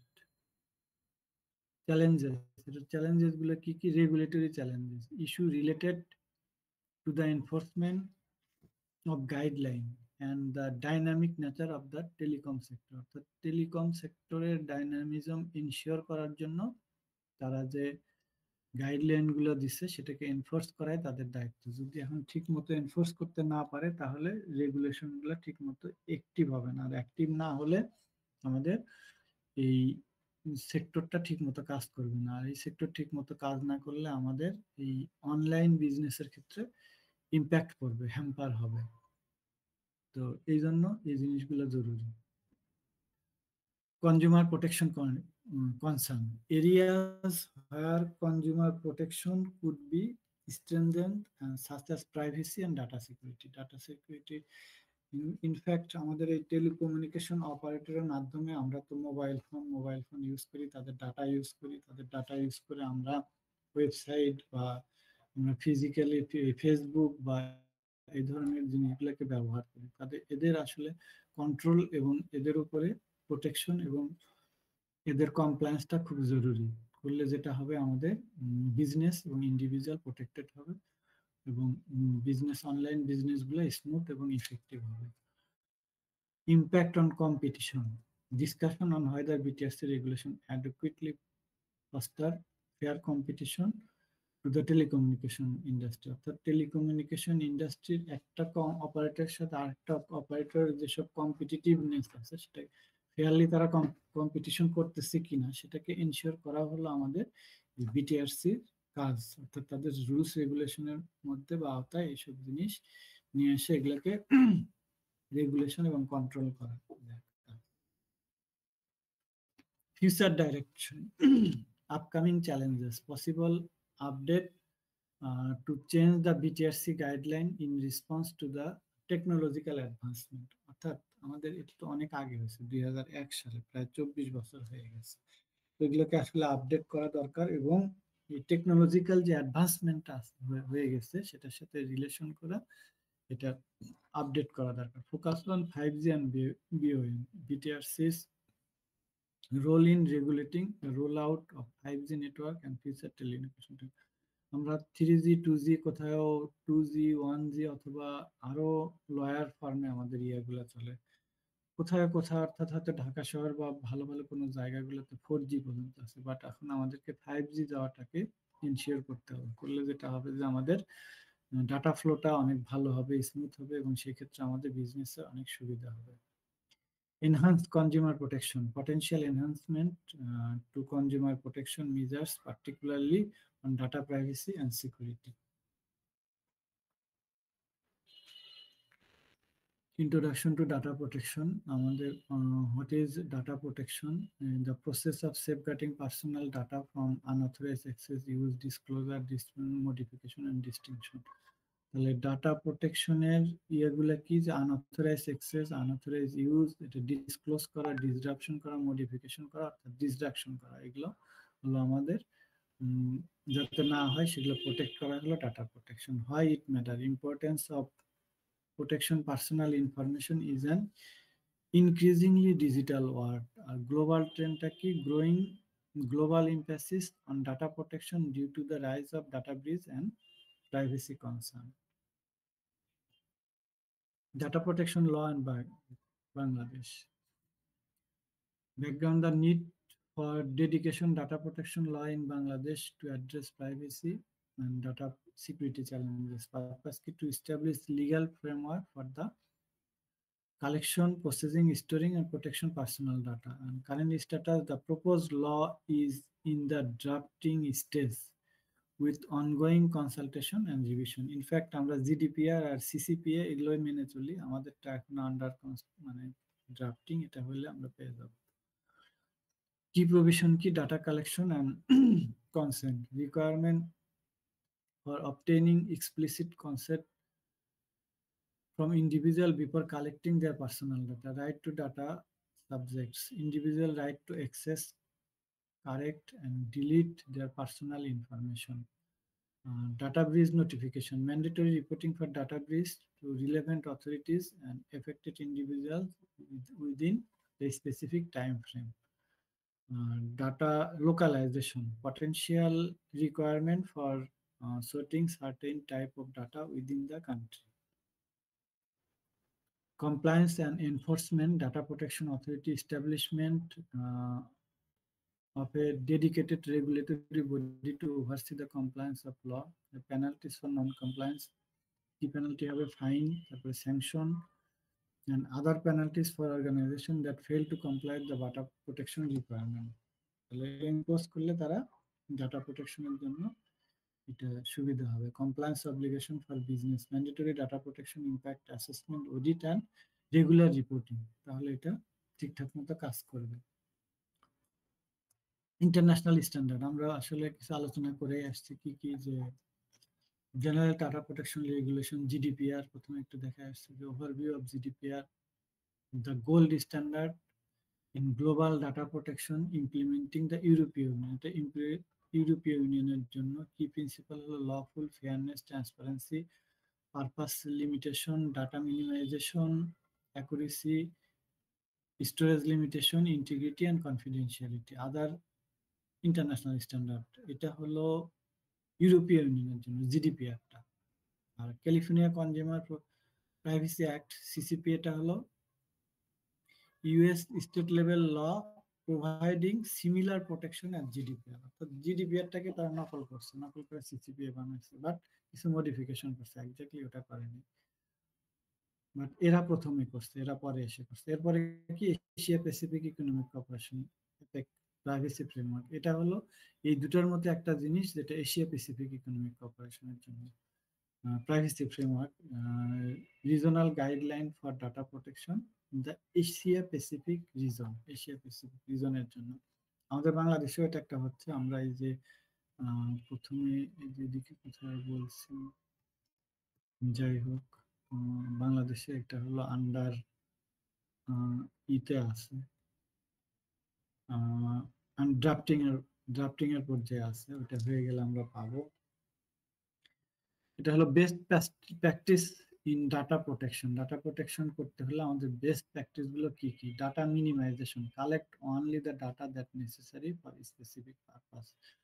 অর্থাৎ যে ডাটাগুলো দরকার সেগুলোই collection করবো, একেবারে detail সব data collection করাটা আমাদের জন্য করলে ওইটাকে ম্যানেজ করা আসলে ডিফিকাল্ট হয়। কাজে অনলি রিকোয়ার্ড ডাটাটাই আমরা কালেক্ট করব। তাহলে এটা হলো আমরা ডাটা প্রোটেকশনের জন্য যেসব ব্যবস্থাগুলো নেওয়া হচ্ছে সেটার ক্ষেত্রে এটা একটা effective issue.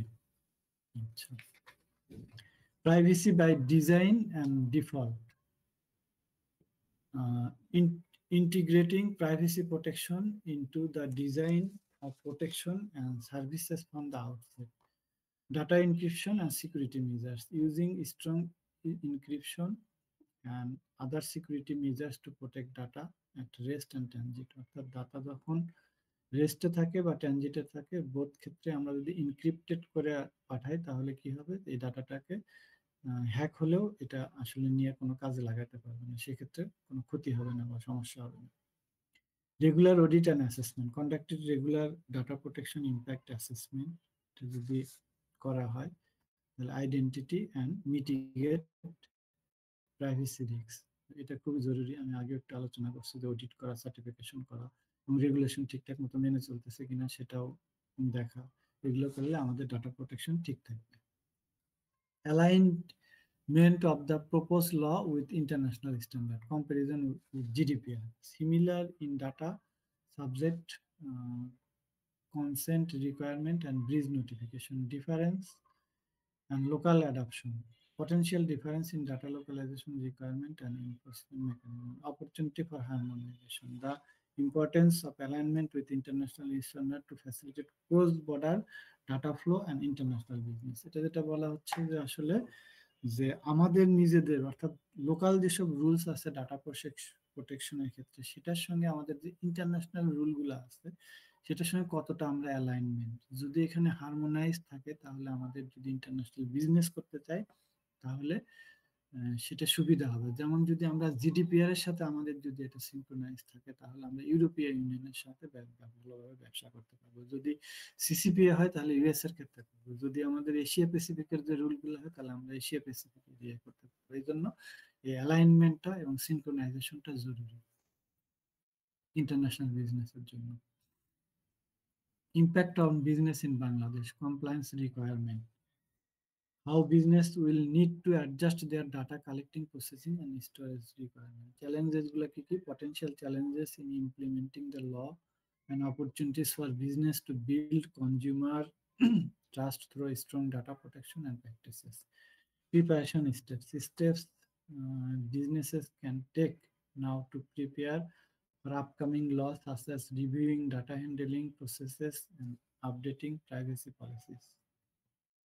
Impact on individual কি? Enhanced privacy rights enhance করে। Greater control on individual over their personal data and how it use, আমার পার্সোনাল ডাটা কিভাবে ইউজ করবো, সেটা কিভাবে প্রোটেক্ট করবো, এটা এনশিওর করে। অ্যাওয়ারনেস অ্যান্ড এডুকেশন, আমাদের আজকের এই যে সেশনটা, এটা awareness education, the need for public education, data protection right and responsibility, legal recourse, individuals ability to seek redress in case of data misuse or breaches. Challenges কি? Implementation challenges, অর্থাৎ যে কোনো কিছু ইমপ্লিমেন্টেশনে অবশ্যই চ্যালেঞ্জ থাকে। Potential hurdle in enforcing the law such as resource কনস্ট্যান্টটা সব ক্ষেত্রেই থাকে। And the need for skill personnel না থাকলে ঠিকমতো এটা ইমপ্লিমেন্ট করা যাবে না।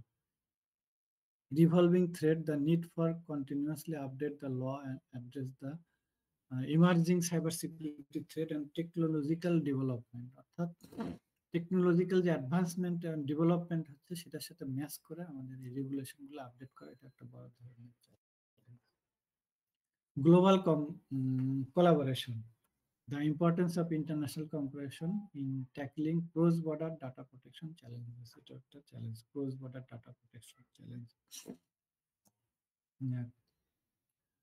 Conclusion, the proposed data protection law in Bangladesh is a significant steps toward safeguarding personal data and align with international standard. Continuous improvement and adoption with the key ensuring the effectiveness of the law in a long term. This ছিল আমাদের আজকের discussion.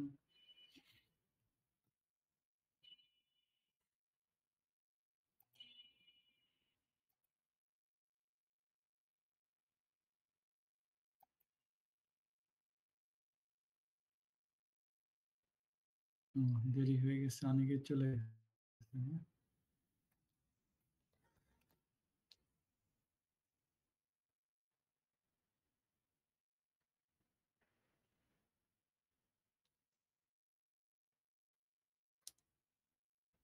হৃদয়, আজকে কি মানুষ কম ছিল নাকি বের হয়ে গেছে অনেকে?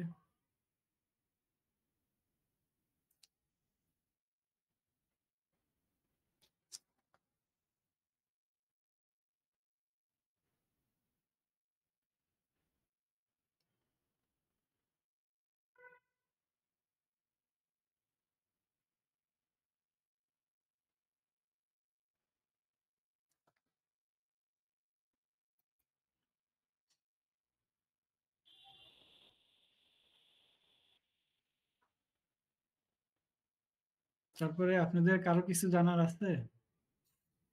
আমাদের মনে হয় আজকে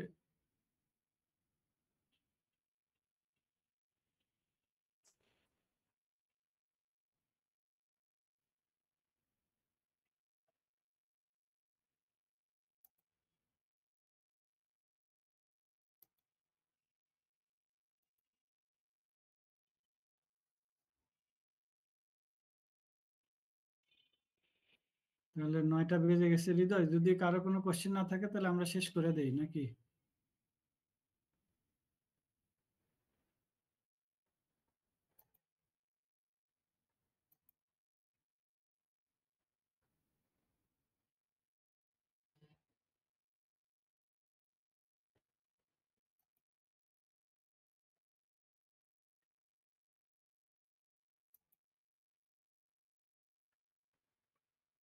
হৃদয় আছেন?